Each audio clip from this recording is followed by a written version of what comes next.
I'm not a regular runner, and this is my entire training routine over 4 weeks to get me ready and running my best time ever in a 12K event. So last month, I decided to participate in a 12K running event called City to Bay. This is probably one of the most popular running events in my city. And it was a huge challenge for me because I don't consider myself a really good runner. Normally, I only run about twice per month at most, and really only about 3Ks at a time. The last time I ran a 12K was 8 years ago when I did City to Bay back when I was in year 11 in high school, which I completed in 1 hour and 18 minutes. And that was a real struggle for me. But this time I said, I'm gonna challenge myself. I'm gonna do the 12K event, and I only had about 4 weeks to train, but I'm gonna give it my all.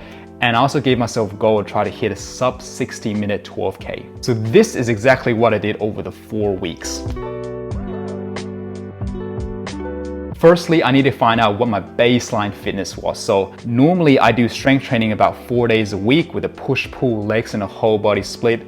I've been consistently doing strength training for the past 10 years, but I've never been consistent with running. So generally I'm physically active, but just not with cardio. So what I did was I just went out for a run without any expectation. I ran 3K with about 5 minutes and 55 seconds per K. And that was actually quite a challenge for me because I literally don't remember the last time I ran. So from there, my plan was to do 3 runs a week. 1, light intensity, easy pace, moderate distance. Number 2, a faster, shorter interval run. And number 3, a longer run to try to mimic that 12K. The moderate distance runs were really just to get me out there running to build my aerobic base. They were about easy to moderate effort. And for me, they're about 6 to 9Ks. The faster interval runs were workouts that involve things like a 1 minute fast run and a 1 minute slow jog, or a 2 minute fast and a 2 minute slow, or 100 meter sub-maximal sprint repeats with a 100 meter jog.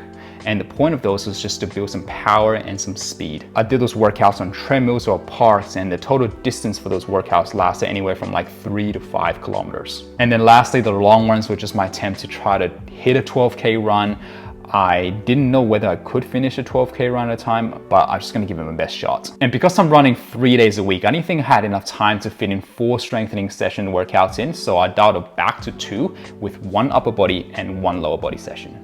So in the first week, my runs were number 1, the easy run. And that was just my first 3K that I did, which actually felt more like a moderate effort rather than an easy run. And then number 2, I did an interval run later in the week. That was a 5K run with a 1 minute fast and 1 minute slow. But wait, after those first 2 runs in the first week, one morning I woke up and I had some raging pain in the arch of my foot. And the pain was also near my navicular bone, which is this bony prominence in the foot. And after a bit of self-diagnosis, I think I developed a bit of a tibialis posterior tendinopathy because I spiked up my running so much in that week. My foot was hurting every time I weight bear. It was worse in the morning and worse in the first couple of steps after I stood up. And honestly, I was a bit concerned. I was like, I just started and this is only my first week, so I need to get this injury under control. I can't run a 12K with this injury and I don't want it to affect my work. But luckily, I'm a physiotherapist and I didn't think this injury was too bad. I got on top of it early. I did some rehab. I did some specific strengthening exercises. I hit it with everything I knew as a physiotherapist to get it under control. And by the end of the week, it's not any worse. So then for my long run, I attempted my first ever 12K in 8 years, but my foot was still a little bit bothersome. And the most important thing for managing any tendon injury is to manage your load.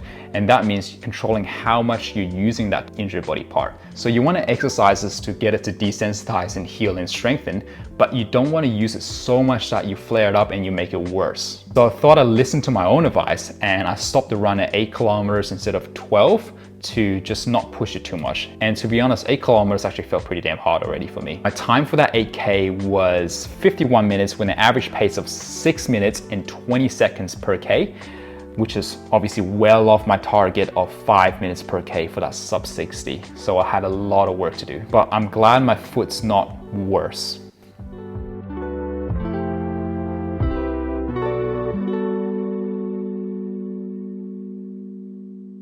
So week 2, I continue to dial in my rehab with lots of calf and foot strengthening exercises. So check out my Instagram page if you want to take a look at some of the specific exercises I did. And this week, my easy run was a 6 kilometer at 6 minutes and 13 seconds per K. And when I say easy run, I really just base it on effort. So if you can still hold a light conversation when you run, I consider that as an easy effort. My interval run was then a 2-minute fast, 2-minute slow for a total of about 3Ks. And then my long run this week, I managed to do a 12K, my first one since 2014, and my time was 1 hour and 12 minutes with an average of 6 minutes per K. My foot was hurting a little bit for this one, but it wasn't too bad.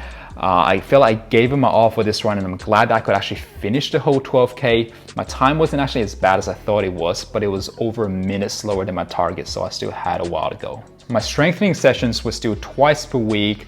I didn't really change the type of workout I'm doing, but I did put a bit more emphasis on my gastroc and my soleus, so they were my calf muscles, as well as my hip flexors and my gluteus medius to really target it towards running. So that means I did a lot of single leg, straight leg calf raise, bent knee calf raise, some hip flexor raises with a cable, as well as side planks, hip abduction, and also did a lot of single leg work like your step ups, your lunges, your remaining deadlifts. I also worked a lot on my thoracic rotation because you really need that rotational mobility for running, especially if you're going faster. And I know for me, I'm a bit restricted going to my left, so I really double down on that.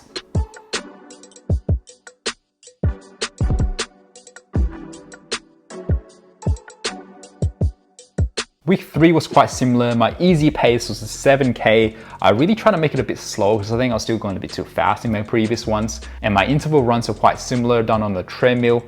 And my long run, I managed another 12K, and this time I did 1 hour and 6 minutes with an average of 5 minutes and 45 seconds per K. I was pretty happy with my progress, but then again, it was near my max effort and I was nowhere near my target pace. But I also know that City to Bay is slightly downhill, so hopefully I should get a better time in the race. And the good news is that my foot pain is pretty much gone, but I kept doing my rehab and my strengthening exercises, because the thing with tendinopathy is that just because the pain is gone doesn't mean it's 100%. That's actually one of the biggest problems I see in some of my patients. They think when their pain is gone for a few days, they can just stop the rehab exercises, when in fact they should just keep going for a little bit longer to keep getting the area stronger and more resilient to reduce the risk of that pain and that issue for coming back, because that's pretty common with tendon issues.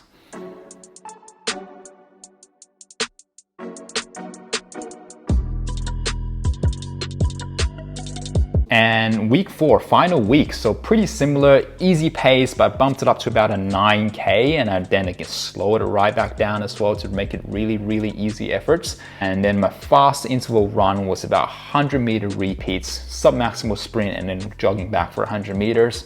And then my long run, which is going to be my City to Bay. Now, the night before, I ate a nice dinner. I made sure I got a lot of white rice, some chicken, some vegetables. And the night before, I also had a birthday party, but I made sure I left a bit earlier to try to get my 8 hours of sleep before the race.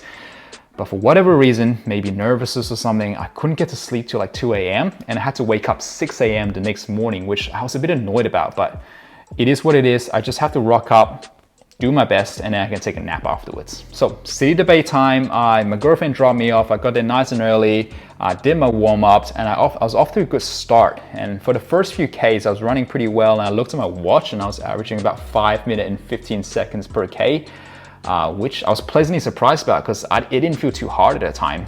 I think maybe it's like the race day magic in the air or something, and there were a lot of runners around me that were a lot faster than me, so maybe that gave me like an extra 50 horsepower in the days, and I just kept pushing and I kept pushing. So in the end, I finished with 1 hour, 3 minutes and 23 seconds with an average pace of 5 minutes and 15 seconds per K.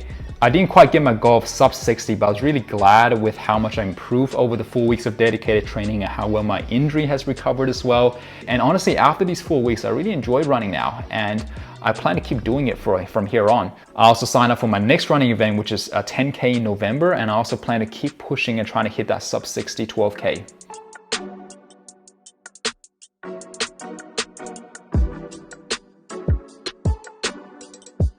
Also, the reason I want to keep going is because if I put my physio hat on, running is actually really beneficial for the health of your joints and as well as your cardiovascular system.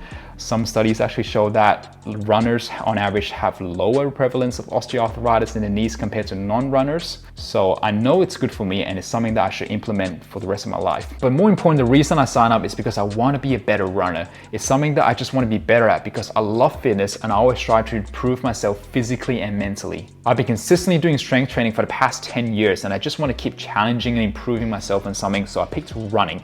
And even though running is really daunting for me, I pushed through and now I actually kind of enjoy it. And that's the beauty of fitness, is that if you consistently show up and do the work that's outside of your comfort zone, weeks later, months later, you will be better, guaranteed. When you challenge yourself, that's when things that were initially uncomfortable becomes your new comfort zone. And that's where growth happens. And for me, growth is necessary for feeling stimulated and fulfilled. So that's for all of you guys out there. Go do something that's challenging for you. Go do something that's outside your comfort zone, because that's where you grow physically and mentally. And that's going to have really positive compound effects on all the other areas of life.